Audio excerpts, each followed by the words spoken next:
Hi, this is Jacob with RemoveVirus.org, and today we're going to be taking a look at how to remove Security Shield, aka Security Shield 2011. Now, there are multiple rogues out there under the Security Shield name. There's also legitimate antivirus clients with the name Security Shield in it. Don't get confused. This is what Security Shield looks like.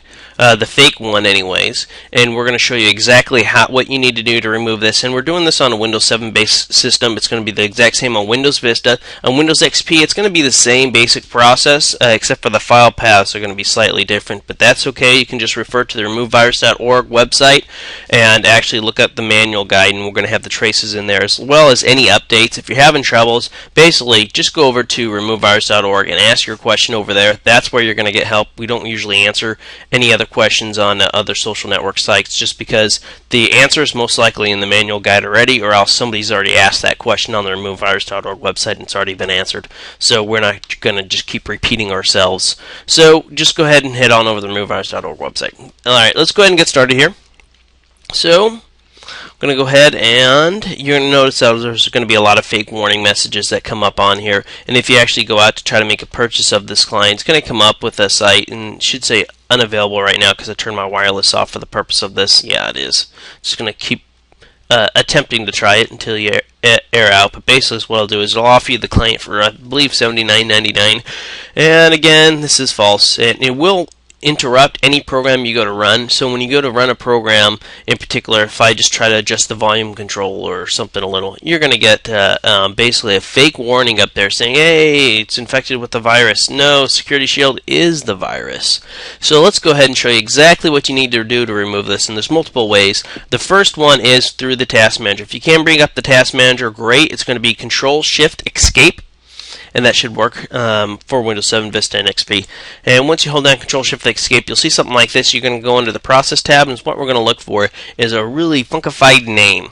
And if you can't bring up the Task Manager, don't worry. We're going to show you a multiple way of doing it. Another tip for bringing up the Task Manager is as soon as you boot up your computer, as soon as you get in there, you should be able to open it up the very second. So a really oddly named file, and it's going to be the same in the image name here as in the description, and that one matches it. Boom and boom, it's there. It's a really weird name.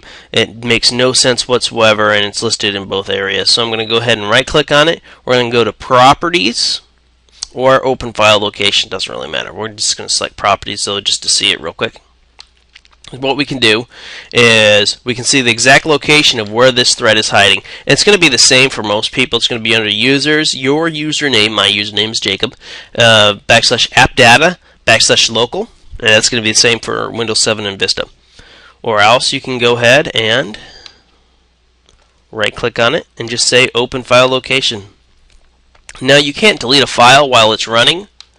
However, you can go ahead and rename the file, and we'll get to that in a second. Another way in which you can find it is just hitting the Windows Start button and just start typing in Security Shield. Oh, there it is right there. See? They make it really easy. Right click. We're going to go ahead and select Oh, there it is. Open File Location again, which will get you to the exact same point, and it'll open the file location again for you here. So those are two easy ways to find it. If it's not under the App Data Local folder, then there are a few other cases where it could possibly show up under, and we will have those locations listed on RemoveVirus.org. So if you need advanced help, just head there. So now that we're in here, we're just simply going to go over and rename this file. And we have to rename it for the purposes of basically because we can't remove or delete a file while it's currently running. So we have to first stop the file, and then we'll be able to run it. Now if you have the Task Manager, you could simply go over to the Task Manager, highlight it, hit the End Process there, End Process, boom, it's done. So now you can go ahead and delete that file. Let me minimize that. Right click, delete. Yay, it's deleted. Now I do have 3 copies of this on my system, just because I wanted to see the file types, which is 324 and 408, or somewhere around in that ballpark for you. So otherwise, if it was still running and you couldn't bring up the Task Manager, what you would do is you can right click on it, hit rename, rename the file. You can also boot into safe mode. It doesn't matter what you rename it to, anything you want. And you can also boot into safe mode or safe mode with networking, and just go ahead and delete the file because it shouldn't be running when you're in safe mode or safe mode with networking. You should be able to just browse the file location and delete it just fine.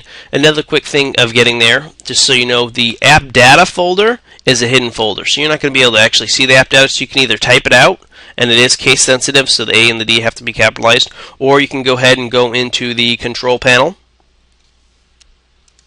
Go ahead and type in hidden. We have this on the removevirus.org website, a guide showing you how to do it. And show hidden files and folders. We want to make sure that that dialog box is checked there, so we're just going to hit OK. And then you will be able to see the app data folder. So once I'm over here, another way to do it is you can go under your organization or views. We're going to do the views here, right here. You can just click it a few times or just hit the drop down box, and we want to hit details. And on details, the really nice thing about this is we're going to be able to look, and you're looking for that. It has a shield on it currently, that green shield. Most likely that'll change as well as the file location. But you can go over and you can sort by date modified, and so I'm sorting by date modified. Today is the 12th. I went ahead and I know I got infected yesterday, which was the 11th. Let me see here. There's three files here with the 11th. One has the green shield. Two of them are really, really weirdly named. It has a similar file size. This is it. I'm just going to go ahead and delete those bad boys. And that's it. So right now is what you need to do is now you need to run a full virus scan. It's very important, and people skip this step. I don't know why. You're an idiot if you skip it. But you need to run a full virus scan. Whatever you had on your computer didn't protect you, and you got infected, right? So you need to run a full scan to see if you're infected with anything else. If you didn't manually or tricked into installing this client, this fake security client, that means that a Trojan installed, a Trojan virus on your computer installed it. So that Trojan's still on your computer. You may have other viruses and threats on your computer too as well. Go ahead and head on over to the removevirus.org website, and if you download StopZilla from us and actually end up making a purchase, we do get a commission off of that. You can also download Spyro Doctor there and Malwarebytes. We like all three of those clients. So I'm going to go ahead and just start up StopZilla real quick and show you the scan results.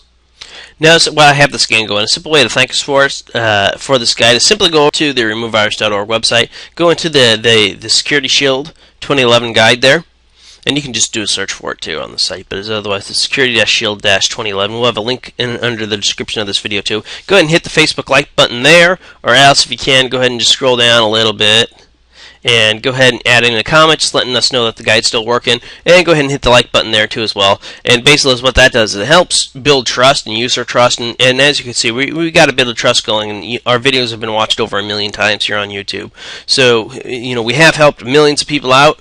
And we hope to help more out and just trying to build a little bit of a community and a little bit of trust from other users. And there, again, you can download StopZilla or Spyro Doctor with antivirus, and then also Malwarebytes too as well. We do recommend StopZilla first, and then run a full scan with that. And if you end up making a purchase, then great. We actually make money off of that, and that's what helps us keep this site going and the research going and everything like that. Also, I do want to give a plug for onlinecomputerrepair.org. Again, that's going to be onlinecomputerrepair.org.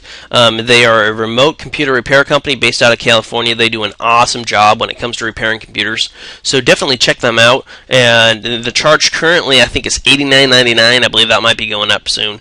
But they do a fantastic job and will 100% remove all viruses from your computer, guaranteed. Check them out.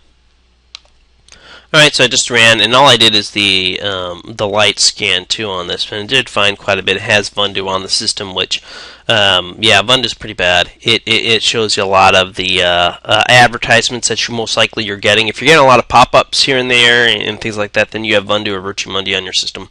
And some of these, however, I do need to note that this is one I have on there, so not all of these are necessarily legitimate hits by this. Well, it's all real because yes, this is where the virus is at, but I have that virus stored there. So those are my test folder, you might say.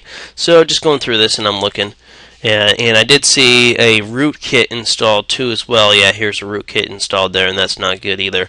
And something else you may want to go ahead and do too is go ahead and run if you have a registry cleaner, run that. I like PC Health Advisor. You can go ahead and run a register cleaner, or else you can just go ahead and clean up your junk temp files on your system. To do that, I'm just going to go ahead and hit start, just type in clean. We got disk cleanup. Go ahead and run that, because what basically is what you have is you have a lot of, I'm not going to run it right now, you have a lot of files in your temp folders that need to be removed, because they're basically, they're executables in there, but they're not real. They're the fake warnings that the security client put in there, but it's good just to get rid of them all, and so that's exactly what you want to do. Now, I'd go ahead and I'd run a full scan with Stopzilla just to ensure that you're not infected with anything else.